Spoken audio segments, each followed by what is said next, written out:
So picture this. You're standing right in the middle of Neyland Stadium. Oh, that is a loud place to be. Right. I mean, it is absolutely deafening. You've got 90,000 screaming Tennessee Tigers fans completely surrounding you. The stadium lights are like blindingly bright. And star tight Matty Adler has just scored this massive touchdown. The crowd would be going completely berserk. Going wild. Oh. And here's the crazy part. Instead of celebrating with his teammates, he rips off his helmet, completely ignores the play he just made, and he makes the beeline straight for the team's mascot on the sidelines. Just marches right up to the mascot. Exactly. And then, in front of all those flashing cameras, the opposing team, the entire internet, he grabs the mascot and kisses her. Wow. Yeah. We're talking a full campus meltdown. Clips are everywhere. Like the viral tweet we're looking at today says, the internet is in flames and rumors are flying that the girl behind this giant cartoonish tiger mask might actually be his girlfriend. It's the ultimate picture-perfect sports fairy tale moment. That's what it looks like. It certainly looks like one on a social media feed, just a perfectly manufactured, a viral moment. But, when you actually start digging into the source material we have today, you quickly realize the road leading up to that stadium kiss is, well, it's incredibly dark and psychologically fraught. Exactly. And that is our mission for this deep dive into the sources today. We are unpacking this incredibly complex, really fascinating narrative found in excerpts from C.R. Jane's novel, The Wrong Catch, along with supplemental materials like team rosters, a Spotify playlist, and of course, that explosive social media post. It's a lot to cover. It is. But before we get going, we really need to set the stage for you. Because this is not, I repeat, not a traditional, lighthearted boy meets girl sports romance. No, not at all. It's a really gritty exploration of obsession, mental illness, and just the intense, crushing pressures of college athletics. So, we do want to issue a brief content warning for you at home. The text we're discussing today deals heavily with themes of stalking, self-harm, and some deeply toxic family dynamics. Very heavy themes. Right. And we're going to examine this material impartially, just as it's presented by the author, to really understand the psychology driving these characters. So, okay, let's unpack this. So to really understand how we get to a stadium kiss, we have to start with our protagonist, Ophelia. Yeah. And we need to establish right out of the gate that her actions aren't born out of some, quirky, misunderstood romantic longing. No, not just a standard crush. Exactly. We are looking at a documented, intense clinical background. Right, because the prologue of the text dives straight into this harsh reality. Yeah. When Ophelia is just 14 years old, she isn't just a girl with a heavy high school crush. She's literally sitting outside a therapist's office while her parents are told she's exhibiting signs of obsessive love disorder, borderline personality disorder, and OCD. And we really shouldn't just gloss over those terms, because they fundamentally dictate how Ophelia interacts with the whole world. Borderline personality disorder often involves this terrifying, overwhelming fear of abandonment. Which makes a person latch on to relationships, right? Exactly, with a desperate intensity. And then you combine that with OCD, which, and I think people get this wrong a lot, isn't just about being neat or organized. Right, it's not just washing your hands a lot. No, it's about these intrusive, inescapable thoughts that a person tries to manage through compulsive rituals. And then you add obsessive love disorder, which turns the object of affection into a literal addiction. The other person becomes the sole locus of reality. Which perfectly explains that inciting incident from her past with a boy named Nico. Oh, the Nico incident. Yeah. Yeah, she was stalking him in high school. And she stole his cinnamon-scented hoodie, brought it home, and pretended he gave it to her as a romantic gesture. Just building a whole fantasy around it. Exactly. But then she gets mocked by a classmate who calls her out for wearing it. And the emotional fallout for her isn't just, typical teenage embarrassment. It is so severe that she ends up self-harming with a safety pin in her bedroom. It's heartbreaking. And the response from her family is honestly just as damaging. Because instead of receiving nuanced, patient psychiatric care at home, her mother steps in. And her mother is a piece of work. She really is. Her mother is obsessed with rigid perfection and outward appearances, which the author symbolizes so brilliantly with that constant sterile smell of lemon cleaner in their house. Oh, that lemon smell is everywhere in the text. Right. So the mother sends Ophelia away. Ophelia spends 2 entire years at a facility called Northfield Psychiatric Wellness. 2 years. 2 years. She is completely stripped of a normal teenage life.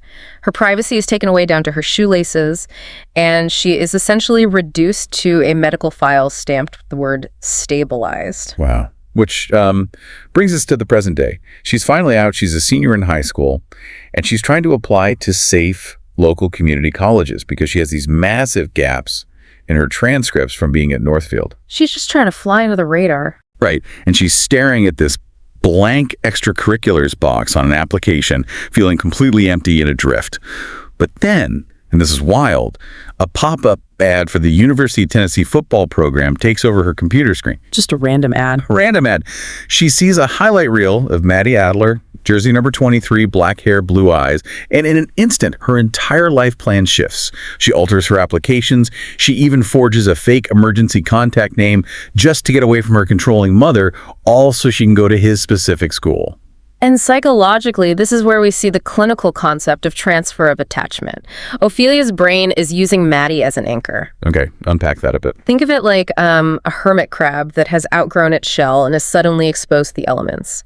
The emptiness she feels after years of institutionalization is terrifying to her. She needs new armor to survive, so her mind lashes onto Matty. Because he looks safe. Because he looks indestructible. He's a star athlete surrounded by cheering crowds. He becomes her new shell. It's a way to avoid facing the reality of her own shattered identity. Wait, let me jump in here because I want to make sure we're not romanticizing this at all. So her brain is essentially acting like a heat-seeking missile. It's not actually about Matty the person, like his personality or his interests. It's like she's using him as a human life raft to escape drowning in her own mind. Precisely. That's a great way to put it. He represents an idealized escape hatch. She even notes in the text that finding him feels like clarity, like puzzle pieces finally snapping together. But in reality, it's just a brand new container for the exact same brokenness she experienced with Nico. Wow. So she builds this clinical, internalized human life raft out of Matty. But the wild part is what happens when you drop that silent obsession into literally the loudest, most chaotic environment on earth, the Division I football program. It's such a clash of worlds. It really is. Yeah. Because the contrast between Ophelia's silent stalking routine and Matty's actual ridiculous daily life is so jarring. The contrast is truly night and day. Ophelia's world is incredibly silent. It's controlled and deeply isolated. She sits in her dented sedan, always parked in the exact same spot, the third row of the parking lot, just waiting for the sound of his cleats on the concrete. And she never actually talks to him. Never. She never approaches him. She just watches. But she knows his address, 319 Maple. She knows his exact class schedule. She even knows his secret affinity for the band Dashboard Confessional, which is so funny. It is. Specifically, the song Hands Down, which features prominently on the Spotify playlist that accompanies the book. And if you think about early 2000s emo music, I mean, it's all about intense, almost suffocating emotional longing, which perfectly matches her internal state. Oh, absolutely. Yeah. And while Ophelia sits in this silent, self-loathing bubble listening to emo music, Matty's world is loud, demanding, and honestly utterly absurd. You have this massive high-pressure environment of being a star college athlete, but it's mixed with the pure ridiculousness of living in a frat house environment. Oh man, the roommate subplot. Yes! Look at the subplot with his roommate, Jace. The Jace subplot is hilarious and such a stark contrast to Ophelia's gloom. So Jace completely disappears to join a secret society called the Sphinx. Naturally. Right? Matty is panicking, thinking his roommate is dead in a ditch somewhere. And to track Jace's location on a phone app, Matty is forced to ask their eccentric, patchouli-scented next-door neighbor, Darla, for tech support. And Darla, who works in IT, demands payment for her services. But, and this is key, not financial payment. Right. She blackmails Matty into posing for tasteful photos for her private collection. It's so bizarre. She makes this giant star football player put on an ugly cowboy hat and black briefs and do power poses on his living room couch. And she's directing him, saying things like, mysterious cowboy, or man who lost his horse but still wants love. It's incredibly funny, but it actually highlights something crucial about Matty's life. It does. It reveals the thematic pattern of his entire existence. Because what is the common denominator for Matty here? Everyone wants something. Exactly. Everyone demands a piece of him. His chaotic friends demand his time and sanity to bail them out of trouble. Darla demands a piece of his dignity for her photo collection. His coaches demand athletic perfection on the field. The fans demand autographs and constant performance. Constant pressure. Always. So the profound irony here is that when Matty eventually notices Ophelia's dented sedan constantly parked in the lot, he doesn't feel threatened by it. He actually finds her silent, distant presence comforting, because she is the only person in his entire life whose attention asks for absolutely nothing in return. Okay, I have to stop and push back on this. Because if you put yourself in Matty's shoes for a second, isn't finding comfort in a stalker a massive red flag? I mean, if I notice the exact same car tracking my movements every single day, I am calling campus security immediately. Yeah, any normal person would. Right. I am not sitting there romanticizing the consistency of my stalker. And that red flag actually tells us more about Matty's fractured mental state than Ophelia's. He is so emotionally starved for unconditional presence that he willingly accepts it from a potentially dangerous source. He feels like a product, so a silent watcher feels like the closest thing he has to a guardian angel. But that fragile ecosystem they've built, this silent watcher and the willing watched, it's completely unsustainable, right? Because eventually the real world is going to intrude. And in Matty's case, reality hits like a freight train, completely shattering Ophelia's fantasy bubble. It shatters entirely because of Matty's own toxic family dynamics.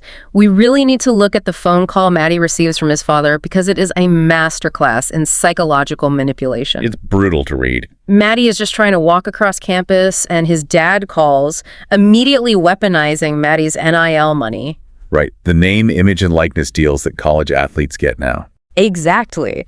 His dad treats Matty like a walking ATM. He guilt trips him about the family's past sacrifices, saying things like, "We bled for your dream," and demands a couple of grand for, quote-unquote, water heater repairs. Which we know is a lie. Right. The text makes it very clear Matty knows full well this money is actually feeding his dad's gambling debts. And when Matty hesitates, even for a second, his dad instantly flips the script, accusing Matty of thinking he's too good for his family now that he's a big campus star. The psychological toll this takes is just immense. Matty feels utterly trapped, used, and intensely resentful. So Matty is walking down the hall right after this call, absolutely vibrating with all this toxic stress and anger. He feels like nothing but a walking dollar sign. And his teammate, Garrett, happens to look out the window and points out Ophelia's car in the parking lot. Worst possible timing. The worst. Garrett jokes that the girl in the car is hot and Matty should go talk to her. But Matty, buckling under the immense stress of his dad's extortion, completely lashes out. He loudly snaps at Garrett, calling his stalker a clingy, desperate fruit who is too pathetic to get a life of her own. And because of the cruel timing of reality, Ophelia is right there in the hallway. Right there. She overhears every single word. She is absolutely gutted. She runs to an empty study room and collapses, just sobbing on the floor. And the real tragedy is she agrees with him. That's the hardest part. Yeah. She goes back to her dorm room, which, by the way, she specifically requested as a single room so she could hide her massive wall shrine of him. Oh, the shrine. Yeah, the posters, the photos, the quotes, and right in the middle, a Tigers baseball cap she actually stole from outside his locker room. Hearing Matty's true disgusted voice breaks the spell. She completely breaks down, ripping the pictures off the wall, tearing down the stolen hat, and literally shredding her journals full of fantasies about being Mrs. Adler. She vows to get clean right then and there and stop stalking him entirely. When you look at the duality of their pain in that specific moment, it's striking. Matty is projecting the parasitism of his father onto Ophelia. He feels used by his dad, so he violently rejects the silent comfort Ophelia provides, lashing out at her as just another person trying to take from him. Wow, yeah. And meanwhile, Ophelia's breakdown forces her to finally confront the ugly reality of her mental illness. She recognizes that what she's doing isn't romantic love, it's a sickness. Here's where it gets really interesting, I think. It's like she's been holding her bare hand over a candle for months, pretending it's keeping her warm. And he finally just shoves her hand straight into the flame. Right. But the sudden excruciating burn is what finally snaps her awake from the anesthesia of her obsession. The illusion of warmth is just gone.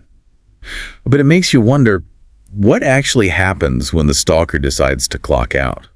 How does the golden boy react when his silent shadow disappears? And that leads us directly into the fallout and the incredible irony of her sudden absence. Because Ophelia is so devastated by this reality check that she completely crashes. She oversleeps, she misses afternoon football practice for the first time ever, and crucially, she misses her therapy appointment. Which is a huge deal, because her mother immediately calls, furious, threatening to revoke Ophelia's independent status at the university.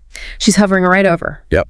She threatens to drag Ophelia right back to that lemon-scented, highly controlled house. But while Ophelia is battling just to stay afloat and keep her independence, Matty is completely unspooling on the practice field. He looks out to the parking lot, sees her dented sedan is missing, and he loses his focus entirely. Like, literally stops playing. He literally stops mid-drill. He sprints off the field to physically check the parking lot and gets screamed at by his coach. He realizes that the emptiness where her car should be doesn't feel like relief. It feels incredibly wrong. And the universe decides to throw a little dark comedy at Matty in that exact moment. Because while he's panicking about losing his silent, comforting stalker, a different stalker shows up at the bleachers. Yes, Emma. And Emma perfectly highlights the difference between a harmless shadow and a genuine threat. Emma is terrifying. She's a girl who allegedly has a fascination with the texture of human femurs. Which is just, I can't even. It's so creepy. She stands up in the bleachers during practice holding a massive sign that reads, "Matty Adler, I see you when you're sleeping." She drags 2 fingers across her eyes and mouths go to sleep at him. It is pure horror movie material. It really is. And it perfectly shatters Matty's perspective. Seeing Emma makes Matty realize just how much he misses the quiet, non-threatening consistency of Ophelia. Emma demands fear and attention. Ophelia just offered presence. Which sets up the climax of these sources brilliantly, because the very next morning, Ophelia decides to try and just be a normal, invisible student. She rolls out in bed, exhausted from crying, wearing a baggy sweatshirt, no makeup, just trying to survive the day. She runs late to her sports media and communication class. And of course, the universe is laughing at her. Yeah. The lecture hall is totally full, except for one single empty seat. Right next to Matty Adler. Right next to Matty Adler. She is forced to sit down. She is trembling, keeping her head down, trying desperately to be invisible. But the professor announces a pop quiz, and Matty realizes he doesn't have a pen. And Ophelia's muscle memory kicks in. Despite all her vows to get clean, despite shredding her journals, she can't help but hand him a spare yellow number 2 pencil. And this is where the dramatic irony reaches its absolute peak. Matty turns to look at the person handing him the pencil, and he is stunned. He thinks she's gorgeous. He leans in, his arm brushing hers, and starts actively flirting with her. He asks for her name, thanking her for saving his ass with the pencil, and eventually calls her the most beautiful girl in the world. And he has no idea. He has absolutely no idea that this beautiful girl sitting next to him is the same pathetic freak from the parking lot he verbally destroyed yesterday. Put yourself in her shoes for a second, and think about how terrifying this is for you. She has spent months desperately wanting to be seen by him, but the moment he actually looks at her, it's a trap. She knows that if he ever connects the dots, if he ever realizes the beautiful girl with the pencil is the creepy stalker from the dented sedan, he will hate her all over again. The rejection will be even worse. It would destroy her. So she flat out refuses to give him her name. And the moment class ends, she literally flees into the crowded campus quad to escape his attention. It becomes a brilliant psychological chess match between 2 deeply flawed people. On one side, you have Ophelia, battling a severe clinical attachment disorder, desperately fighting to be normal and remain invisible so she doesn't get hurt again. And on the other side, you have Matty, buckling under the weight of his family's toxic expectations, suddenly captivated by this mysterious girl searching for something real and undemanding. Exactly. This isn't just a simple story about a famous football player and an overzealous fan. It's about trauma, control, and the masks we wear to survive. So what does this all mean? I want you to chew on this final thought. Think back to that viral tweet we talked about at the very beginning of this deep dive. Matty Adler scoring a touchdown, ripping off his helmet, and kissing the team mascot in front of 90,000 screaming people. With the internet rumors swirling that the girl in the suit is his girlfriend, if Ophelia is so terrified of being noticed, if she is constantly hiding in the shadows and literally fleeing from his attention in a classroom, what on earth could possibly possess her to put on a giant tiger head and stand in the absolute center of Neyland Stadium? And more importantly, what happens to both of them when that giant mask finally comes off and the visible categorization of who they are breaks down completely? We'll leave you with that to mull over. Thank you so much for joining us for this deep dive into these incredibly complex sources. We will catch you on the next exploration.